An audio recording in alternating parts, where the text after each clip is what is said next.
ये देखिए क्या फिजूल का काम हमको पकड़ा दिया है। मतलब हमारे पास यही काम रह गया है कि हम जगह जगह जाके स्टिकर्स बांट। लेकिन उसके लिए भी ना दिमाग ये दीजिए सबसे पहले आप बंद कीजिए इसे। आप ड्यूटी नहीं करेंगी, आपकी भी ड्यूटी, आप भी स्टिकर बांटिए हमारे साथ। चलिए। आजकल ना भरोसे का जमाना ही नहीं रहा। जिस पर सबसे ज्यादा भरोसा किया जाता है ना, वही पीठ में खंजर भोंक देता है। कौन भोंक दिया अब खंजर?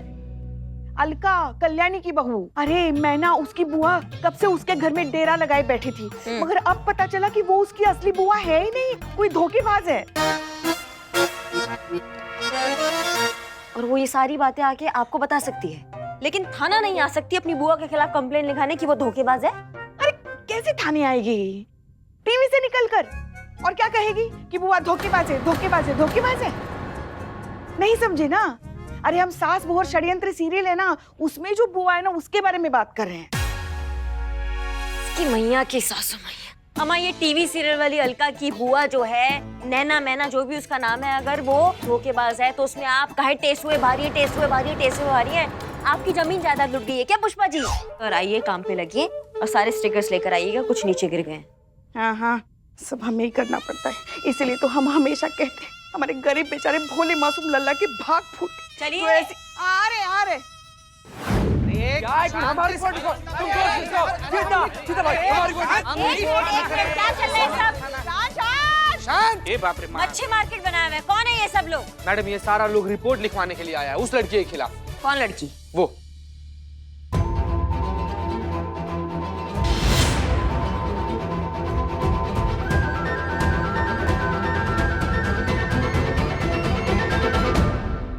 घुसाए हो? तुम्हारे चाचा का थाना है। चलो पीछे उधर आओ। चल इधर आइए आप लोग, पीछे लगो। इधर आइए आप लोग, इधर आइए। चलो पीछे। चलो।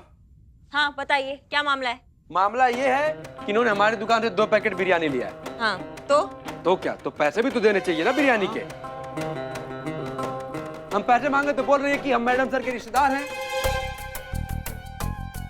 हाँ मैडम, और यही घपला इन्होंने यहाँ पर मौजूद सभी लोगों के साथ किया है और सेम लाइन चिपकाई है जो इकबाल बाबू को चिपकाई है कि मैडम सर के रिश्तेदार हैं। हाँ। क्या नौटंकी है ये?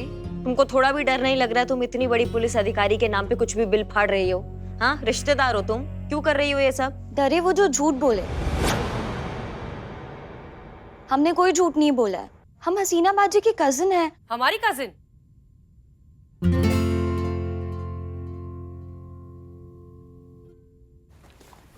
जय हिंद। जय हिंद। जय हिंद। हसीना बाजी।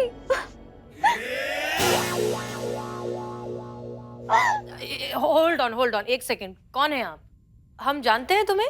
कैसे जानेंगी, जब पहली बार मिले थे तब हम 14 साल के थे। अब तो बिल्कुल वैसी हैं, जरा भी नहीं बदली, बल्कि अभी तो और खूबसूरत हो गई हैं।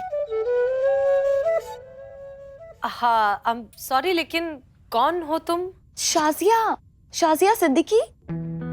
2016 आजमगढ़ अब्बास अंकल की शादी में मिले थे। आप नूर खाला के साथ आई थी, अम्मी ने वहीं तो मिलाया था आपसे। एक मिनट, इतनी दूर से आई हो तो आने से पहले फोन तो कर लिया होता। घर के किसी बड़े ने फोन किया होता ना, फिर तुम आ रही हो। फोन तो किया था पर लग ही नहीं रहा था। अब ये देखिए ना, बहुत कोशिश की। दिखाइए। गलत है जी? गलत है मतलब? ये 3 की जगह 8 होना चाहिए। ओह अच्छा, तभी हम सोचे कि फोन क्यों नहीं लग रहा था। वो अब्बास अंकल की शादी में कुछ गड़बड़ हो गई होगी नंबर लेने में। मैडम, ये सच में हसीना मैडम की कजन लग रही है। इसके पास तो इनका फोन नंबर भी है। 2016 में मैडम सर आप आजमगढ़ गई थी। गए थे। अब्बास मस्तान की शादी में। अब्बास अंकल की शादी में। हाँ गए थे। तो पक्का यही आपकी कजिन है। एक सेकंड, अगर ये मैडम सर की रिश्तेदार है तो ठीक है, लेकिन हम सबसे उधार क्यों मांग रहे हैं? वो बाजी, स्टेशन पे ना हमारा पर्स गिर गया था, तो बहुत भूख लगी थी तो थोड़ा कुछ खा लिया। थोड़ा कुछ? मैडम सर 2 पैकेट बिरयानी इन्होंने पैक करा है, हमसे थोड़ा कुछ होता है। तुमने 2 पैकेट बिरयानी पैक करवाई? वो मन्नत के लिए था, जो हमने मटन मांगी थी ना पाजी, वो भूखों के लिए था, हमारे लिए नहीं था। और इस शहर में हसीना बाजी के अलावा हमारा कोई है नहीं, तो इसीलिए उनके ही नाम से ले लिया। पर हमने एक एक पैसे का हिसाब रखा है। हाँ, तो जाते वक्त सब क्लियर करके जाएंगे। नहीं नहीं, कोई बात नहीं, हम देख लेते हैं। चीता, ये लो प्लीज सबका हिसाब कर देना। तुम आओ, अंदर केबिन में बैठकर बात करते हैं। आओ चलो। अरे तुम चलो, अब आ जाओ, आ जाओ, बाहर हिसाब होगा। तो ये हमारा केबिन है। तुमने बताया नहीं कि लखनऊ कैसे आना हुआ तुम्हारा? पुलिस एडमिशन का एग्जाम देने आए हैं, PSI रिक्रूटमेंट का रिटन टेस्ट। हाँ, लेकिन वो तो 4 दिन बाद है। हाँ, तो 4 दिन पहले आ गए। आपसे मिलना था और नूर खाला से भी मिलना था। इतनी याद आ रही थी उनकी, तो सोचा एग्जाम के प्रिपरेशंस भी हो जाएंगे और आप दोनों से मिलेंगे। हम कब मिलने जा रहे हैं? हाँ, जाते हैं अभी थोड़ी देर में। जल्दी ना? बिल्कुल।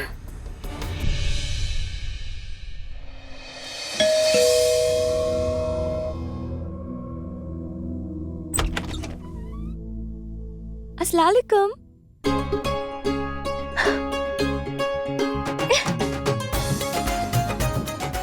कैसी हैं आप?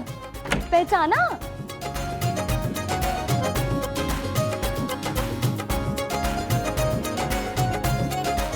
Very disappointing.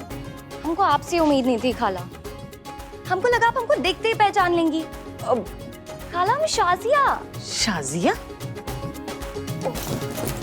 हमारी हाइट देखिए, अपने खानदान में सबसे ज्यादा ऊंचा कौन है? मजहर मामू। अरे, तू मजहर की बेटी है, सायरा की औलाद। देखा, पहचान लिया। हम तो 1 सेकंड के लिए नर्वस ही हो गए थे। हमको लगा अब कहाँ घूमेंगे अगर आपने हमको पहचाना नहीं तो। वरना पहले तो पापा बहुत डर रहे थे कि अगर हम यहाँ पहुंचे और अगर आप लोगों ने पहचाना ही नहीं तो हम इतने बड़े शहर में कहाँ अकेले घूमेंगे। हम तो यहाँ किसी को भी नहीं जानते। अरे तो पहले क्यों नहीं बताया? गले लग जा।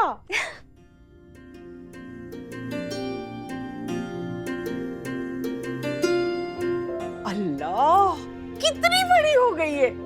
अच्छा, हसीना को तूने फोन तो कर दिया था ना? हसीना लेने आई थी ना तुझे स्टेशन, कि अकेले ही चली आई? नहीं, वो क्या हुआ कि फोन नंबर में 1 डिजिट इधर का उधर हो गया था, इसलिए फोन पर बात नहीं हो पाई। लेकिन अल्टीमेटली सही एड्रेस तो ढूंढ ही लिया ना, पहुंच ही गई। किसी काम से आई है या फिर लखनऊ का जायका आजमाने आई है? हाँ, पुलिस एग्जाम देने आई है। एग्जाम देने तक हमारे साथ ही रहेगी, है ना? माशाल्लाह, और एक बेटी पुलिस अफसर। अरे दिल खुश कर दिया। अरे मैं भी कैसी बेवकूफ हूँ, तब से यही खड़ी है बेचारी। देख उधर ना, उस तरफ सीधे जाके लेफ्ट में बाथरूम है। हाँ, जल्दी से फ्रेश हो जा, खा पी ले, उसके बाद इत्मीनान से बैठ के बातें करेंगे। जा जा बेटा। ये लो। आते हैं बाजी। हाँ, वहां से लेफ्ट। कितना अच्छा लगता है बेटियों को इस तरह बढ़ता देखकर, खुद अपनी पहचान बनाता देखकर। काश हर माँ बाप अपनी बेटी को इसी तरह की परवाज़ दे, ना कि किसी और की परछाई में दबकर अपना वजूद खोने के लिए छोड़ दे, है ना? कितनी प्यारी बच्ची, कितना प्यारा बोलती है। कुछ ज्यादा ही बोलती है। हाँ, अपनी अम्मी पर जो गई है। सायरा क्या कम बोलती थी? दिन रात 24 घंटे उसकी चबड़ चबड़ चलती ही रहती है। आपको सायरा खाला याद है? सच में याद? अरे खून के रिश्ते से भी बढ़कर थी हमारी दोस्ती। अच्छा, बस प्लीज। हम भी आपकी बेटी हैं और हमें भूख लगी, हम भी पूरा दिन काम करके आए हैं। अभी लगाती हूँ। ओके। ये लड़की झूठ बोलकर मैडम सर का रिश्तेदार बनने की कोशिश कर रही है, तो जाहिर है ना कुछ ना कुछ करने ही आई है। मगर वो हमें नहीं जानते, वो नहीं जानते कि हम कितने शातिर दिमाग हैं। अभी अभी एक केस हमारी तीक्ष्ण बुद्धि से एक उलझा हुआ केस कैसे चुटकियों में सुलझाया है, फिर ये लड़की का केस तो यूं सुलझाएंगे। बहुत बढ़िया। तो ये लीजिए, दिखाइए अपनी चतुराई और सॉल्व कीजिए इन अनसुलझे केसों को अपनी तीक्ष्ण कौवा बुद्धि से। कौवा क्या हो गई नौटंकी? हो गई? कुछ भी। ये क्या है ये सब? ये सब वो मामले हैं पुष्पा जी जो सबूतों के अभाव के कारण कमजोर साक्ष्य और गवाहों के कारण अभी तक किनारे नहीं लग पाए हैं। अब आप तो अंतर्यामी ठहरी, हाँ, त्रिकाल दृष्टा, भविष्य वक्ता, जिनको आगे का सब पहले से ही दिख जाता है, तो आप लगाइए अपना चाणक्य बुद्धि इधर और कीजिए इन केसों को सॉल्व। एक मिनट, किसने हम बात कर रहे हैं ना, सुनिए तो, किसने कहा हम अंतर्यामी भविष्यवक्ता है? अरे अभी तो आपने कहा कि वो लड़की गड़बड़ है। बिना किसी ठोस आधार के आपको कैसे पता वो लड़की गड़बड़? आधार है, आप समझ क्यों नहीं रही है? आधार है। अगर वो मैडम सर की रिश्तेदार होती तो मैडम सर ने पहचान ना लिया होता उसे। यस माँ, पॉइंट है। क्या पॉइंट है?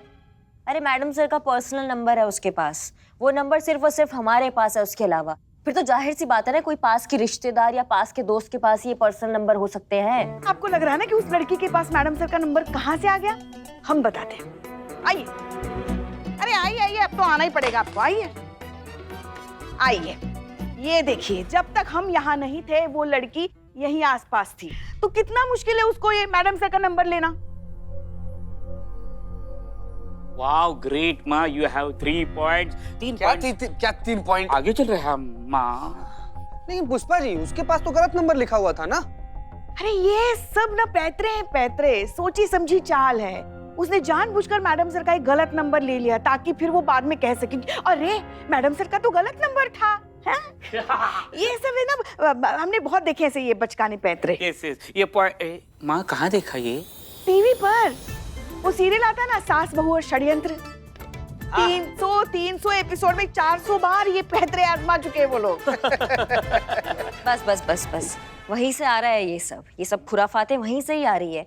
वो टीवी सीरियल की सास बहू की बेचैन आत्माओं का असर है आपके ऊपर, तभी आपको सब साजिश षड्यंत्र ऐसे दिख रहा है। अच्छी खासी लड़की आपको गड़बड़ नजर आ रही है। चलस। हाँ, हमारी छठी इंद्री कभी गलत हो ही नहीं सकती। देखो कौन छठी इंद्री की बात कर रहा है। दाल पक के भन्ना के जल जाती है, तब भी इनकी छठी इंद्र की कान पे ना जूं तक नहीं रेंगती। वो छठी इंद्र की बात कर रही है। जलस मत जलस। ए चुप रहो तुम। और आप करीब प्रूफ कीजिए कि ये लड़की गड़बड़ है। हम भी अपने स्तर पे पता लगाते हैं कि लड़की सच बोल रही है झूठ बोल रही है, तभी आपके कलेजे को ठंडक पड़ेगी ना। वाह, आगे बढ़िए मैडम, हम आपके साथ हैं। तुम अपने काम पे लगो। हाँ रे हाँ, मी पहुंच गए, सब बराबर है, संभाल के पहुंच गए। ठीक है चलिए। कहाँ रह गई थी लड़की? वो अम्मी से बात कर रहे थे। आप तो उनको जानती है ना, ठीक से पहुंच गए, कुछ खाया कि नहीं, नूर खाला ने पहचाना कि नहीं। हमने बोला हाँ भाई सबने पहचान लिया, और हमने उनको ये भी बोला कि हम लोग नूर खाला के हाथ की वर्ल्ड फेमस बिरयानी खा रहे हैं। और आपको पता है खाला, एक जमाने में पूरा मुजफ्फरपुर आपकी बिरयानी की खुशबू से महकता था। अरे बिरयानी बनाना तो हमने तेरी अम्मी से सीखा है। उम्र में बड़े हम थे, लेकिन खाना बनाना तेरी अम्मी से बेहतर पूरे खानदान में कोई नहीं जानता था। मेरी अम्मी क्या खाला, अब भी ना। अच्छा हमारी एक बार बात तो करा देना। करीब 2 महीने हो गए बात नहीं हुई है, हमें भी वक्त नहीं मिला और उसका भी कॉल नहीं आया। बात करा दे, लगा फोन। हाँ अभी करवाते हैं।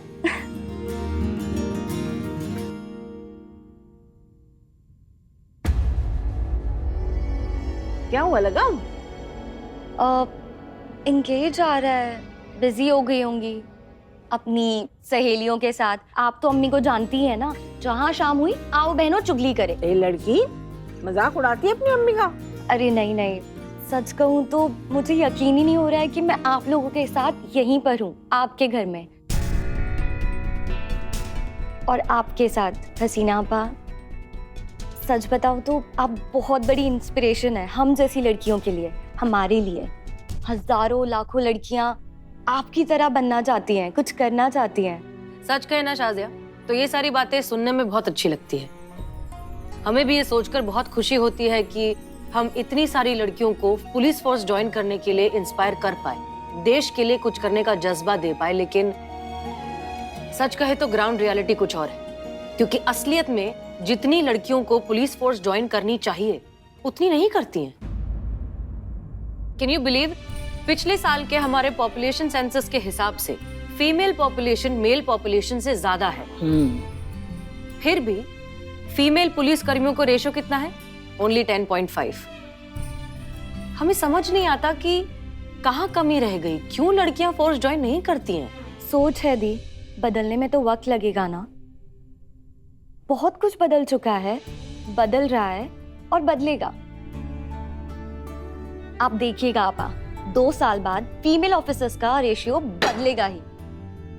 अब सच है, लड़कियों को समझ में आ रहा है कि उनकी पहचान सिर्फ किसी के घर के बाहर लगी नेम प्लेट तक मिस फलाना फलाना सीमित नहीं है। उनकी खुद की जिंदगी है, इम्पोर्टेंस है, आइडेंटिटी है, हक है। देश और समाज को उनकी भी उतनी ही जरूरत है जितनी पुरुषों की है। आपको तो पता भी नहीं है बाजी, आपसे इंस्पायर होके कितनी सारी लड़कियां अपने कंजर्वेटिव माहौल से बाहर निकलकर अपनी पहचान बना रही हैं। Isn't that great? है ना? क्योंकि जीतता वही है जो लड़ता है।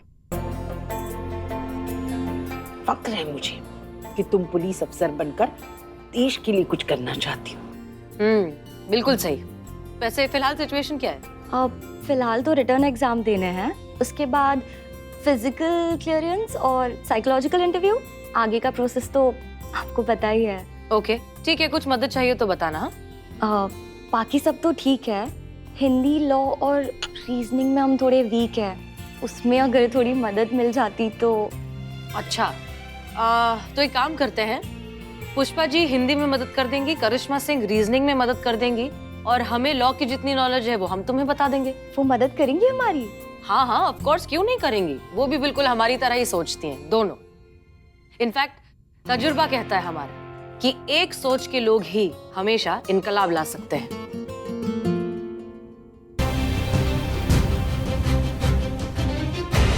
जी जी मैडम सर, हो जाएगा। नहीं नहीं नहीं नहीं, बिल्कुल हम कर देंगे, पूरा सहयोग करेंगे। क्या हुआ? क्या कहा मैडम सर ने? अरे वो शाजिया को रीजनिंग पढ़ाने के लिए बोल रही हैं। क्या? रीजनिंग, तर्क। तर्क पुष्पा जी। हाँ हाँ याद था, अभी भूल गए। हाँ, वो गोलगप्पे खाते खाते उसमें मिक्स होके सब दिमाग से निकल गया।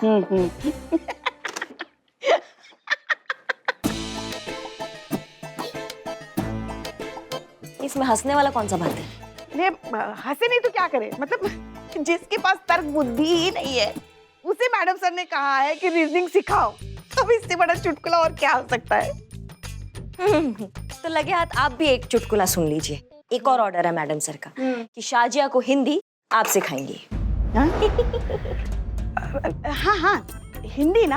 हाँ। हाँ वो तो हम ऐसे सिखा देंगे। नाटक हमने हिंदी में ही किया है, उसे हम समुच्चय बोधक अव्यय सिखाएंगे ऐसे। एक सेकेंड। क्या क्या क्या क्या, कौन सा सूचक? समुच्चय बोधक अव्यय। अव्यय। आपको भी पता, आपने कहीं से पढ़ के हमको चेपा है अभी। हमें पता है, लेकिन क्या? लेकिन किंतु परंतु यही तो होता है समुच्चय बोधक अव्यय, यही तो बता रहे हैं हम। अरे वो छोड़ो, तुम बताओ ना, तुम कैसे पढ़ाओगी उसे तर्क? हाँ बहुत आसान है। कैसे? देखो, शाजिया ने क्या बोला है कि उसने गलती से मैडम सर का गलत नंबर लिख लिया था। हाँ, और गलत नंबर पे उसने कॉल किया था, मतलब 8 की जगह उसने 3 लिख लिया था, यही कहा था। हाँ तो क्या? अब हम पता लगाएंगे उस नंबर पर कॉल करके कि शाजिया ने वाकई उस नंबर पे कॉल किया था या नहीं किया था, और अगर किया था तो कब किया था और कहाँ से किया था। नजर न लगे। हाय मेरी बिरबल बुद्धि, ये तीर मारा तुमने। हाँ, उस गलत नंबर वाले को अब तक याद होगा, अब तक। उसको याद नहीं होगा, लेकिन शाजिया को तो याद होगा। अब हम उस गलत नंबर पे फोन करेंगे और पता लगाएंगे कि क्या सच है और क्या झूठ है। अब ये था हमारा रीजनिंग। कैसा लगा पुष्पा जी?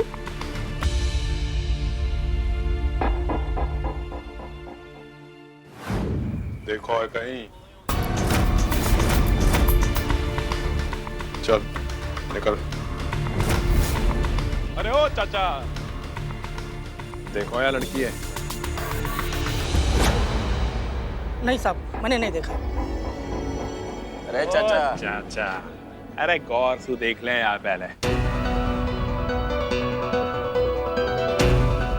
नहीं साहब, हमने नहीं देखा है, हमें जाने दीजिए। सियाना बन रहा ना, बता रहा तू नहीं देखा ना। एक बार हाथ में तो आ तू, तेरे तो पर मैं काटूंगा।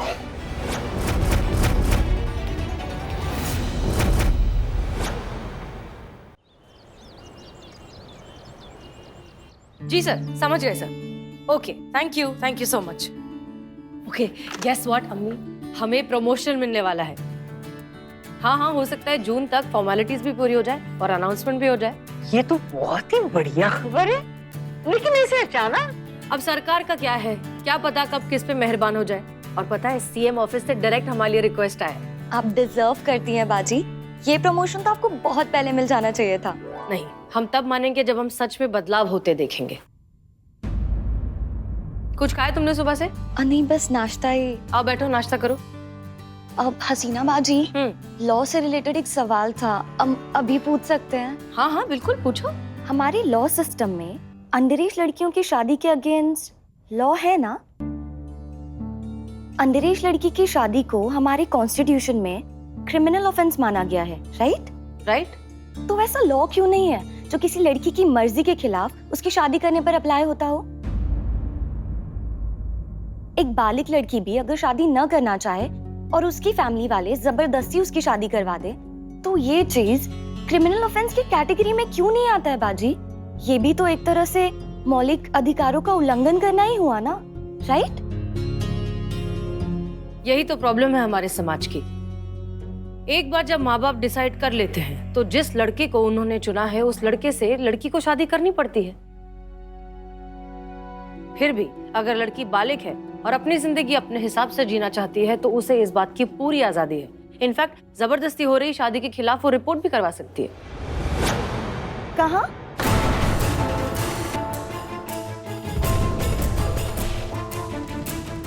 कुछ बात जरूर है जो शादिया हमसे छुपा रही है, पता लगाना होगा।